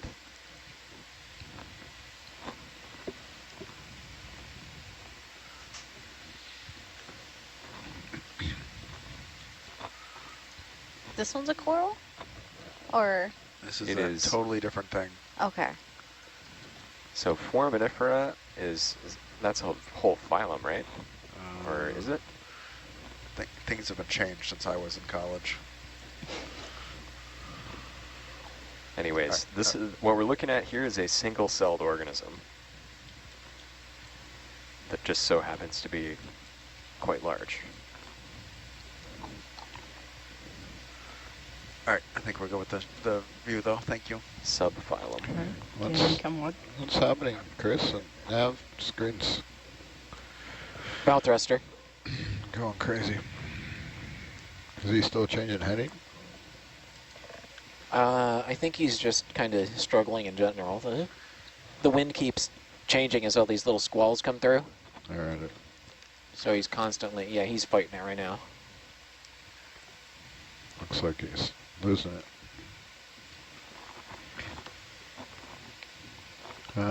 Stay a little closer to Atalanta now, because if the ship takes off,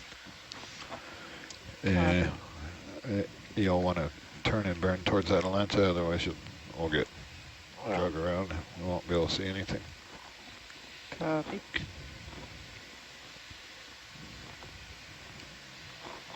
You can zigzag I'll let him back get stabilized after this move. You can zigzag back and forth, Jaden. Just stay with it. Okay. Enough to have enough leash to turn around and run if you have to.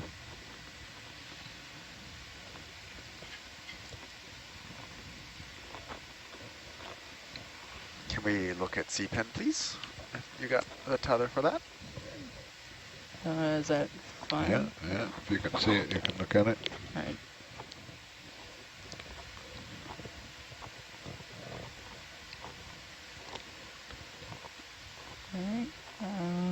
And push in. So this is a type of octocoral, but that lives out in the sediment.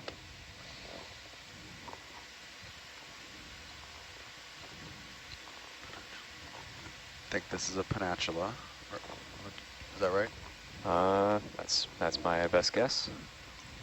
Interesting yellow polyps.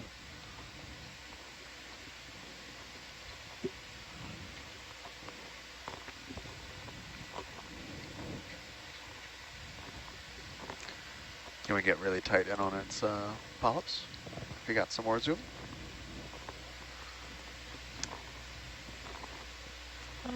I can get a little closer if you want. Take your auto heading off, it'll stop oscillating like that. So when their polyps are open, means they're feeding. And do they ever not feed? Like do they sleep?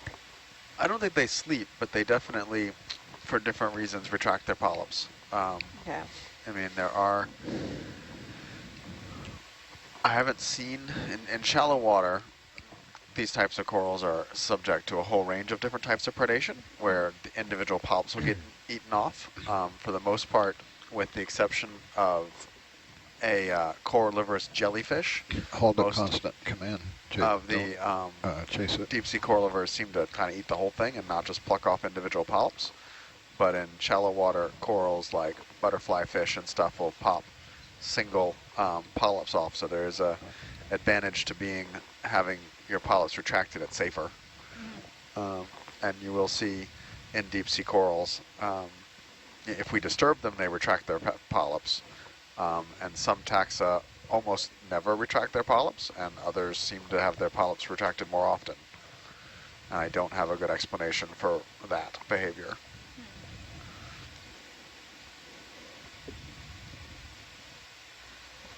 There's another interesting study by deep sea coral scientist Fanny Gerard at University of Hawaii about phenology of the deep sea, which is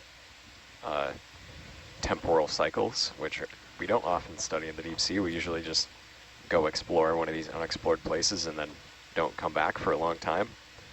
But Mbari has worked in the Monterey Bay and Monterey Canyon for a long time, and one of the studies they did over there was they stuck a time-lapse camera in front of a bunch of corals for over a year, and you can see these Paragorgia polyps being opened and closed with the tidal cycles and seasonal cycles.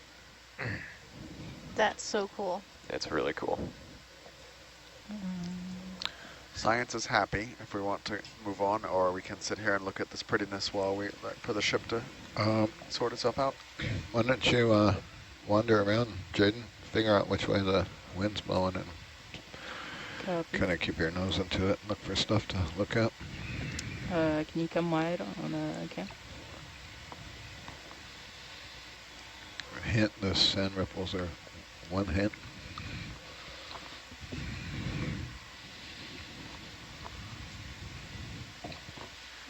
You want to point the nose into the current, right? In general, yeah. But when you land, you want to point your nose in a little bit. Well, play around, you'll figure out why.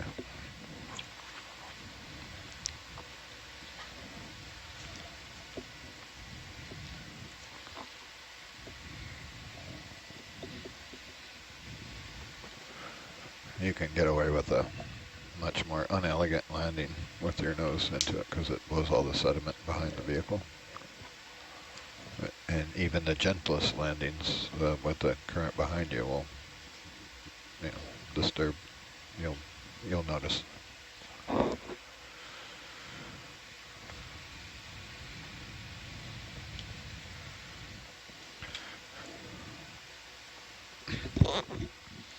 A fun thing to do is, drift with it a little.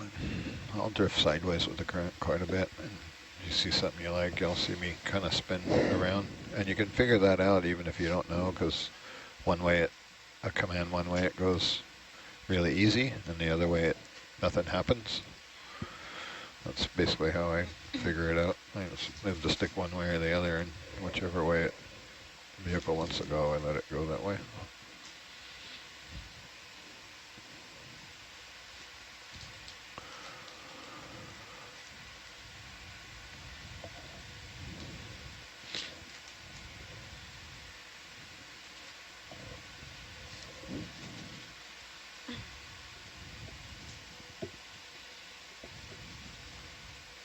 Chris, think fast.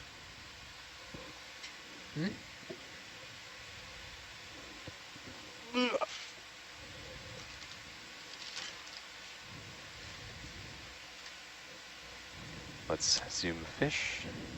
Copy that. This looks like another one of these. Oh, you already got a flat-headed bunch stashed there. Ophidiids. Damn. Those are Dan's. Oh, yeah, I did. No, this one's yours. There you go. Push in a little bit.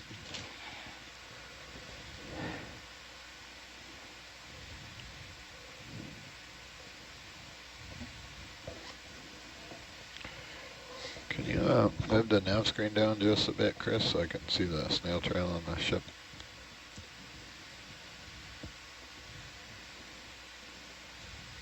And that's interesting. Yeah, it's Is that a... Yep, a Rittigorgia. barely hanging in there. What's the wind speed now? 26. That's the problem. Like, the current's pretty strong too, and coming from 90 degrees off the wind. Yeah. So they have to keep switching back and forth for every. You're getting a little far away there, Jaden. All right, I think we're happy with that. Atalanta. Thank you. Go back to that rock with the corals. It's a couple meters behind you. Copy. I'll come down on the deck so you can turn around. You see Atlantis, you're pulling Atalanta around.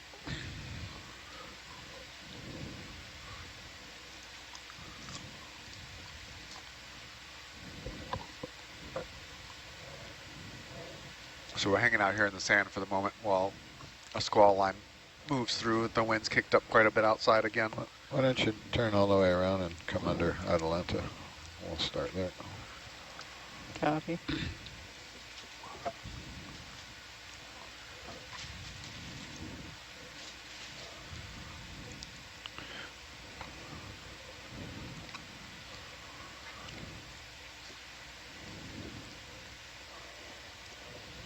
You need to bring your head around to the left and come right at Atalanta, if you can.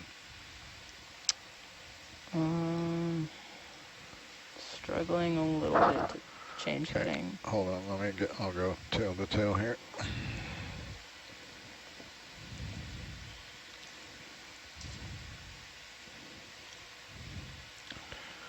Okay, give it full twist there. Turn to your left, turn to your left hard. Yep.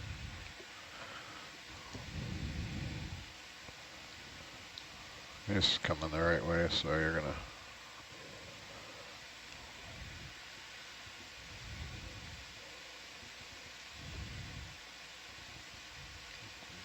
Okay, hold that heading and pop auto heading in and give her straight forward.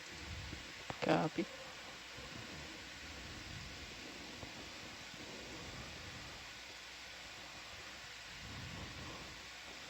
So let's stay within one box of Atalanta for now, because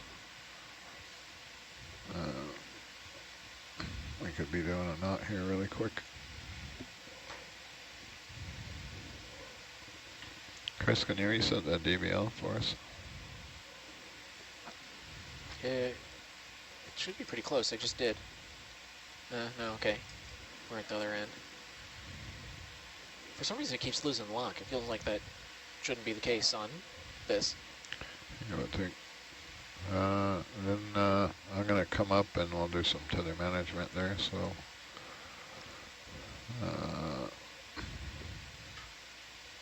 you can turn to the north there. I'm going to go look at that rock maybe. Copy. Go look at that rock right out there to your left. And as you come around, turn to your north and I'll come up and take the turnout for you.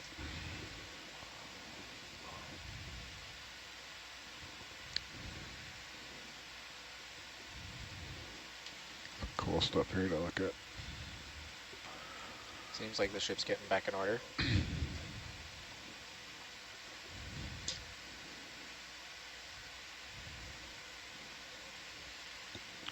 Okay, I'm gonna spin around here, so.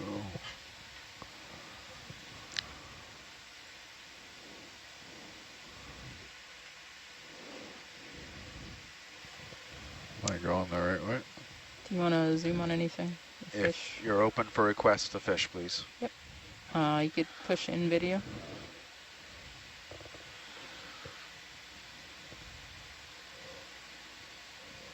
All right, the ship is squared away. We can move when you guys are ready. Roger. And come wide. Right. I'd like to look at the bushy red coral here.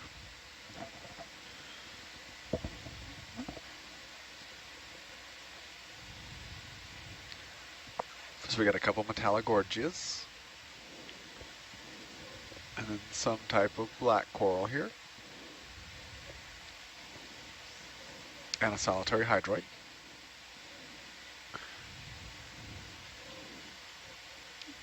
This one, right? Yes, please. Yep. You can push in video. Did you put in a move, Chris, or is he just? No. Roger. Just checking things.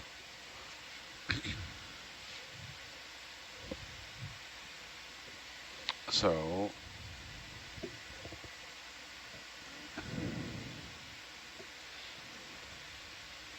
right, I think that's good. Thank you. All right. Can come wide. All right. Looks a bit like the Lillipathes from earlier. All right. I think we are ready to start moving across the sea of sand whenever you all are. Dan, did you want to do tether management first? No, if you turn to your right, turn clockwise, you should be okay. Clockwise or? Yep. Yeah, okay. Should take it out. Okay. Just make sure that as we cross the sand desert that we walk without rhythm.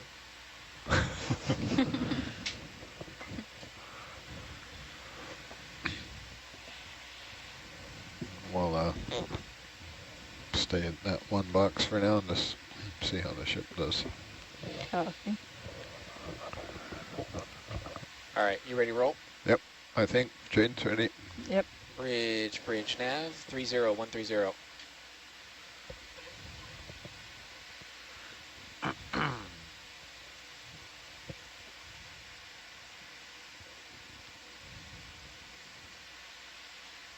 It's kind of a cool depression there. You can see the scour. You want to go a little bit slower, Jade. Ship's not moving yet, so you're out 15 meters now, so another 5 and you'll be getting tight tether.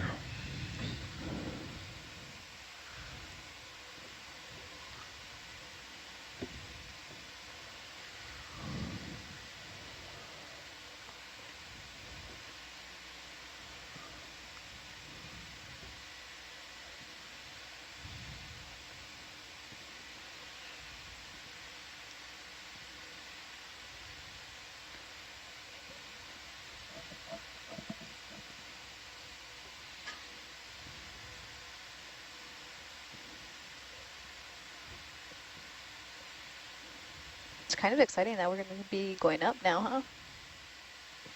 After this? Like, Sorry? oh, I'm saying it's going to get exciting as, or I feel like it's going to be exciting as we start to go up. Yeah, hopefully. Yeah? And because we're up on the ridgeback, we're probably not going to get walls or big, yeah, it'll be kind of a continuous, shallow climb with boulders is the most likely scenario. And if we're going to be here a minute, can we look at get a couple tight zooms on this coral? Yep.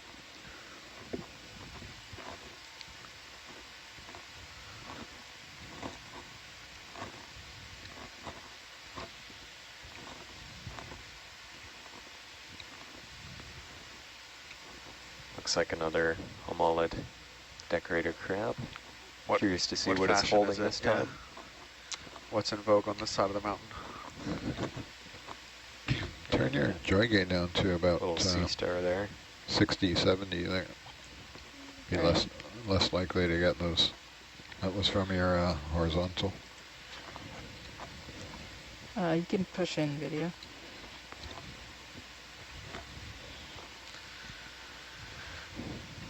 I think this is, I haven't seen a Thorella yet on this dive. Huh. And it looks like the carrier crab has got a Thorella as its hat. There. So lots of opiocampid brittle